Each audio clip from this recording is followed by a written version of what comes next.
You are building a Power Automate flow that asks for user input and sets a value depending on that input.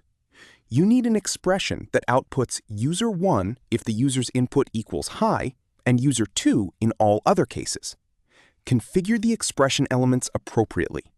The options are A, equals, B, greater or equals, C, empty, D, item, E, user1, F, user2, G, true, H, false.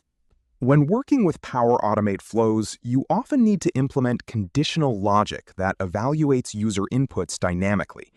The goal is to understand how expression functions evaluate specific criteria and how they return corresponding output values depending on whether a condition resolves to true or false. In my view, the correct matches are option A for the condition function, option E for the true value, and option F for the false value. To check if the user's input equals a specific string, like high, you use the equals function.